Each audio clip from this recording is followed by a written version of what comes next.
At 6 o'clock. We begin with breaking news in the U.S. House of Representatives passing an extension to the now expired Affordable Care Act subsidies. A group of Republicans going against party leadership, voting with Democrats to pass the extension.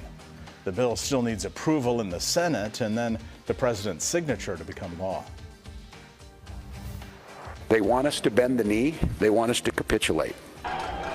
Minnesota Governor Tim Walz is demanding officials from the state take part in the investigation into the deadly shooting of a woman by an ICE agent. State investigators withdrew from the case after the FBI told them they would not have access to evidence.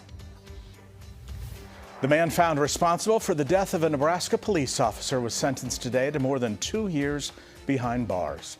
Prosecutors say Officer Ross Bartlett was performing a traffic stop on the side of the road near Ceresco with a different driver when Tony Pierce hit his cruiser. Nebraska lawmakers fast-tracking a bill to expel Senator Dan McEwen from the legislature. 43 senators voted in favor of suspending rules requiring a 7-day waiting period before a public hearing can take place. The hearing is now set for Monday.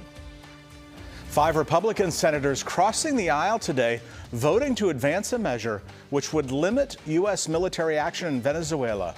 The bill is unlikely to become law, though, as it would require President Trump's signature. But it shows a clear split in the Republican Party on how the president has handled Venezuela.